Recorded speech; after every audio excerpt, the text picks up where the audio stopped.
Welcome to Drive the Daf, clear, structured explanation of the daily daf in 20 minutes. You can even follow in the car. Yoma Daf Lamed Gimel begins the discussion of the order of the various avodos which took place in the Beis Hamikdash every weekday and on Shabbos. Abaye begins the discussion by listing the 15 steps, the 15 avodos which took place. He gives it over in the name of the yeshiva. He says he learned it in the yeshiva, and he gives it over to the future chachamim. The Gemara says this is all in accordance with the opinion of Abba Shol, who argues with the Rabbanon as to where the proper ketores, where the ketores fit into the order. Was it between the two halves of preparing the neros? But this is all in Abba Shol's opinion, and the Gemara is going to list the 15 steps in the order that Abaye presents it, and then the Gemara will look for the sources of the order, why each step precedes the one that follows it. Most of them will come from Psukim and some will come from Sfar. So Abaye lists the 15 steps as follows. First thing was that the main fire on top of the Mizbeach in which the karbonos were burned, that is organized. That is, the wood there is organized. Next, the smaller fire from which coals were taken to burn Ketoros on the inner Mizbeach, that is also organized, was the second smaller fire on the outer Mizbeach, and that was used as the source for coals for the other fire, for the Ketoros. The third thing is the placement of 2 new logs in the big fire. Fourth thing is the clearing of the inner Mizbeach for the Ketoros. Fifth is preparation of 5 out of the 7 candles in the menorah. Next comes the shchita and the application of the blood of the carbon tamid in the morning. Then we go back to the menorah and we prepare the next 2, the final 2 neros in the menorah. We then go to Ketores, that's brought. Ketores is brought on the inner Mizbeach. Then the pieces of the carbon tamid, the Ivarim, are put onto the Mizbeach and into the fire. Next, and 10th on the list here, is the flour that goes together with the carbon tamid. After that is the minchas chavitin, which is also a type of carbon mincha. Just like the flour is a type of carbon mincha, the chavitin is a carbon mincha which is brought by the Kohen Gadol every day. Half of it is brought in the morning, so that's brought now. After the chavitin comes the nisachim, that's wine that's poured on the mizbeach together with the carbon tamid. And that concludes everything that's done in the morning on every weekday. If it's Shabbos, we also now bring the carbon musaf. We also then bring the 2 spoonfuls of frankincense, of lavona, the spices that were on top of the lechem apanim. And then every day we conclude with the bringing of the carbon tamid shel bein arbayim, the afternoon carbon tamid, and all the steps that are involved with that. That is the complete list of standard avodos and performances in the Beis Hamikdash. The Gemara is now going to prove the order. The Gemara begins by showing that the carbon tamid of the afternoon has to be the last thing, and then we'll go back to everything else in order from beginning to end. How do you know that the carbon tamid has to be the last thing? Because the pasuk describing the afternoon carbon tamid says of hiktir aleha chalvi ashlam, you shall burn on it all the fats of shlamim. The Gemara uses a drasha as in hashlama, as in finishing everything off. After everything's finished off, then aleha, on it goes the carbon tamid. So carbon tamid has to be last on top of everything else. Now the Gemara goes through the order of the various avodas one by one. So first thing we said was the arranging of the wood in the big fire which burns the karbanos, and then second thing was the small fires. The Gemara says, how do you know that that's the order? The Gemara quotes a pasuk that discusses the 2 fires. The pasuk says, Savas Aaron Rizbanav Lemar Zos Taras Ola Hiya Ola Al Mokda on the fire. So that's the carbon ola and the fire that it goes into. So this is the big fire on the Mizbeach. Al Mizbeach Kol Halayla, that burned the entire night on the Mizbeach. And then it says, Ve'esh HaMizbeach Tukad Bay, and then there's another fire burning on it. So we're referring to 2 fires here. So Gemara says, well, how do you know that the order is first the big fire and then the small fire? Just because that's the order of the pasuk doesn't prove that that's necessarily the order that it's supposed to be in. So Gemara says it's logical that the big fire should go first because the big fire does most of the kapara. Most of the kapara for Klal Yisrael is performed in the big fire. The big fire is where you put all the karbanos. The burning of those karbanos brings that brings atonement for Klal Yisrael. So Gemara says that's true, but on the other hand, the small fire has something that the big fire doesn't have. The coals of the small fire go inside. They go inside the heichel. They go on the mizbeach that has the ketoros on it. So that would seem to be better in that sense. So how do you know that the big fire goes first? The Gemara offers 2 answers to this. First of all, even though the small fire's coals go inside the heichel, still the fact that the large fire does more kapara is better. That's a more of an important thing, and therefore it takes priority anyway. And the second thing is that the big fire sometimes provides coals that go inside the heichal also. When is that? If you didn't have enough coals in the small fire to burn ketoris on them, you would take from the big fire. So the big fire also sometimes provides the same task, and therefore it gets priority over the small fire. Okay, next we saw on the list that the small fire is arranged before the two logs. So the Gemara says, how do you know that? The Gemara says because the pasuk describing the arranging of the logs says, "Ubir aleha hakayin eitzim ba'bayker ba'bayker." The hakayin should put on it he should put logs. So on it, aleha says you should put it on it and not on the other fire. That is the implication of that. That means that the other fire must already be existing. So the second fire has to be made before we put the two big logs. Next on the list is the clearing of the inner Mizbeach, the Mizbeach HaKetoras. The Gemara says, how do you know that the two logs go before that? The Gemara says, well, I know that because you need to have coals burned from the logs to be able to bring Ketoras. So the wood is a preparation for the Ketoras. Obviously the wood has to go first. The Gemara says, what do you mean? The wood for the small fire is what gives you the coals for the Ketoras, not the big fire, and the two logs go in the big fire. What does one have to do with the other? So the Gemara offers three explanations here. The Gemara says either wood is wood, and therefore the fact that I need the wood for the small fire in order to bring the ketoris also indicates that all woods go before the ketoris, and therefore the wood should be put on the big fire before the ketoris. That's one answer. The Gemara's second answer is that once we're dealing with the big fire, we finish dealing with the big fire. We don't switch to the mizbeach first. So since we were dealing with organizing the fires, we finish them up by adding the two logs. We don't go run and first do the inner mizbeach. And the Gemara's third approach is that, like we said earlier, sometimes you'll end up taking coals from the big fire to actually bring it ketoris. And therefore you have to make sure that that fire is up and stoked, fully loaded with logs before you go any further. Okay, next, after the clearing of the Mizbeach, we go ahead and prepare the menorah. The Gemara says, how do you know that the Mizbeach goes before the menorah? So Abaye says, we have it as a Mesorah, and I don't know a reason for it.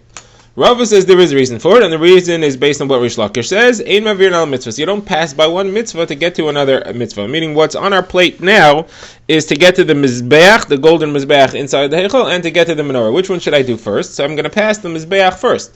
Why is that? Because look at how things were organized inside the heichal. On the northern side of the heichal, you had the shulchan. That was 2.5 amos. Off the north wall. And the reason why the 2.5 amos were there was so that Kohanim could stand on both sides of the shulchan in order to load and unload the lechem hapanim. Now on the south side, you had the menorah, also 2.5 amos from the south wall. But in the middle, you had the golden mizbeach HaKetoris. And that mizbeach was pulled a little bit towards the entrance. It was not all three in a straight line. It was a little closer to the entrance than the other two. A little closer to the entrance of the heichal. Now, what's the reason? The reason is because the pasuk says that the shulchan has to be mul, has to be noichach, the menorah. So the two have to see each other, as it were. There can't be the mizbeach hazav blocking them. Therefore, the mizbeach hazav, which was centered, was closer to the door of the heichal, the entrance, than the other two, and therefore you're going to pass it first. And that's why you don't pass over the Mizbeach in order to get to the menorah. That's how we know that therefore the Mizbeach goes before the menorah itself, and that's why you first clear the leftovers on the inner Mizbeach before you go to the menorah. Now the Gemara says, as a side step here, based on this rule that you cannot pass one mitzvah to get to another mitzvah, you cannot put on your sharosh before your shalyad. Your tefillin sharosh can't go on before your tefillin shalyad because you're going to pass your arm. On the way to bringing the tefillin to your head, you're passing by your arm where the shalyad goes. And therefore you should first put on the shalyad and then the sharosh. Okay, now the next three avodas the Gemara discusses as once, and that's as follows. There are 7 candles in the menorah, and the way they were prepared are as follows. You had 5 that were done first, then we took a break in the preparing of the candles, and we went to do the carbon tamid, that is the shchita, the slaughtering, and the application of the blood on the mizbeach of the carbon tamid, and then we did the final 2 neros. The Gemara says, what is the source for this procedure? So as we shall see soon, we know that you have to break up the menorah preparation into 2 parts. That we know you have to do. The Gemara will discuss why. According to Abishol, the carbon tamid goes between them. Why is the order in this order? So the Gemara says, if you look at the psukim, the words describing these avodos use the term baboker or baboker, saying the phrase twice. The more times the word boker appears in describing a certain avoda, the earlier it should be. Now the phrase baboker, listed twice, applies in the pasuk which describes both the ketores and the neros. So it says as follows. It says, "V'hikter ala Aaron ketores amin baboker be'ativius neros yaktirena." You should bring the ketores at the time of the preparing of the menorah, and it should be baboker. So those have the word baboker twice. Now, you have in the Karban Tamid, the word baboker only appears once. It says, baboker. It only says it once. Now, therefore, you would think that it should be simple. The menorah goes before the Karban Tamid, because the menorah has the word baboker, and the Tamid only has baboker once. Whereas this is not so simple, because the menorah is split into two. And therefore, both of them should have baboker. So how do you know how to organize it? So the Gemara says there's an extra phrase, baboker, which is written out of context. And that's in describing putting the two logs in the fire, it says baboker. That doesn't belong there, because we already know without those words baboker, that those have to be done all the way in the beginning. As we've said earlier, it has to go before the preparation of the Mizbeach. So what are those two babokers for? So you have two extra words boker there. So I'm going to take them and I'm going to apply it as follows. One goes on the menorah, and one goes on the Karban Tamid. So now, the menorah, the first part of the menorah preparation now has three babokers. Two that's written about the menorah, and one that I applied, that I borrowed from the two logs. That has three. Then to the Karban Tamid, I'm going to apply one of the two, the other one, the second one that I borrowed from the two logs. Now that has two times the word baboker. And then I'm left with just baboker on the second set of menorah preparation. So my order is therefore 3 babokers, 2 babokers, and 2 babokers. Now the 3 definitely goes first, and that's the beginning of the menorah that has 3 babokers attached to it. The first menorah service therefore goes before the Karban Tamid.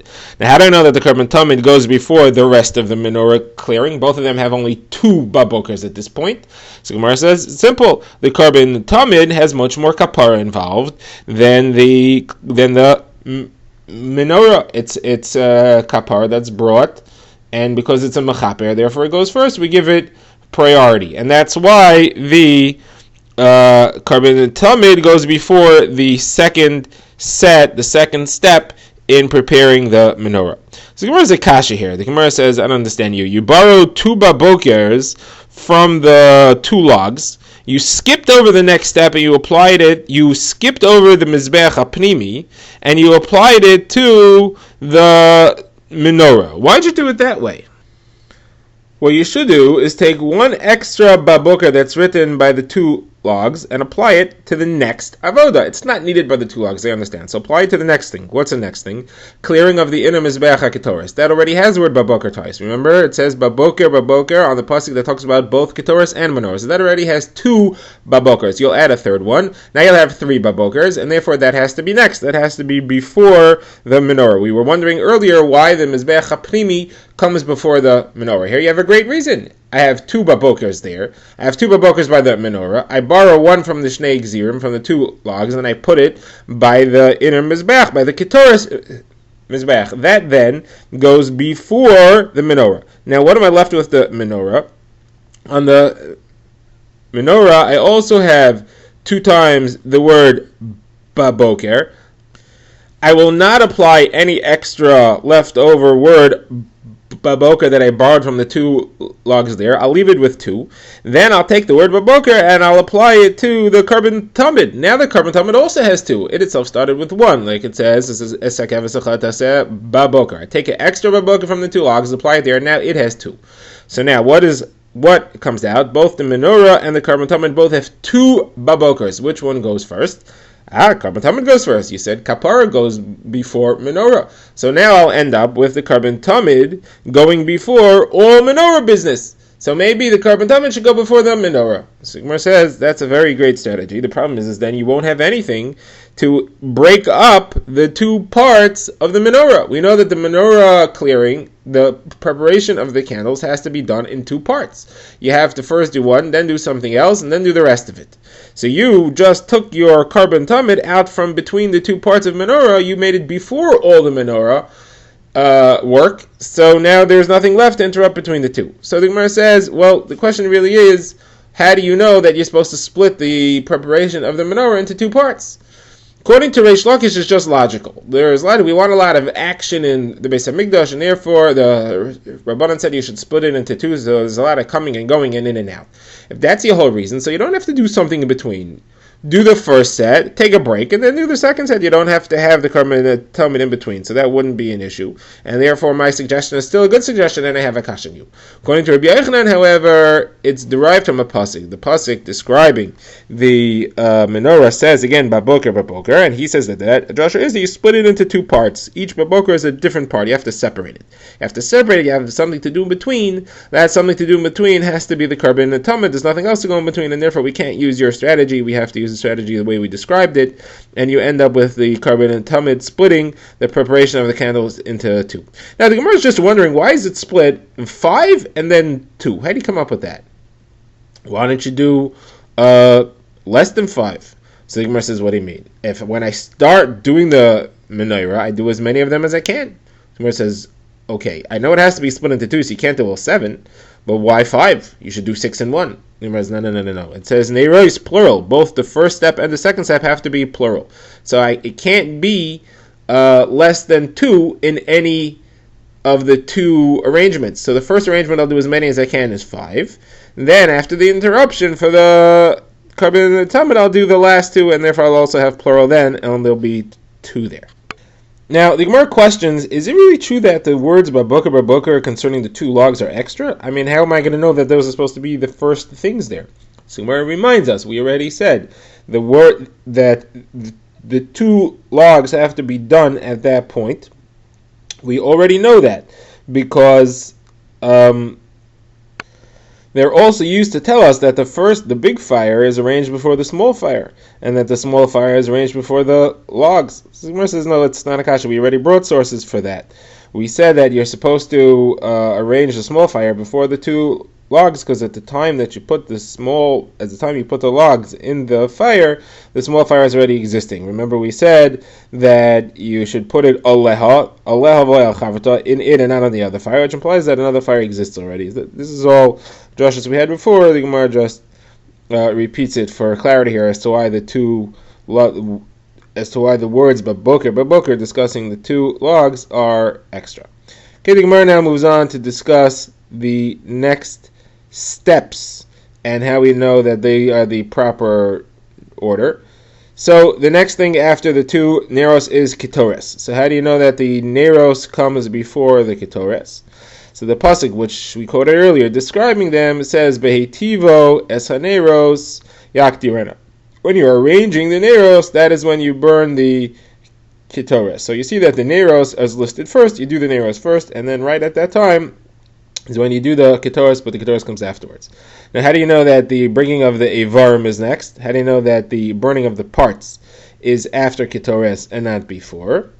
So now, here we have a simple explanation, and that's because as far as ketores, it says baboker, it says the word baboker twice, and as far as the Karban Talmud, it only says baboker once, and therefore the ketores comes before this avoda of burning the parts of the Karban Olas Talmud, where it only says baboker once. Now the Gemara continues with the rest of it, but we'll save that for the discussion of the next daf. Drive the Daf is a project of the Grand Woodlands Shul and is presented by Rabbi Yitzchak Landa. Find us on YouTube or subscribe to daily emails by emailing drivethedaf@gmail.com.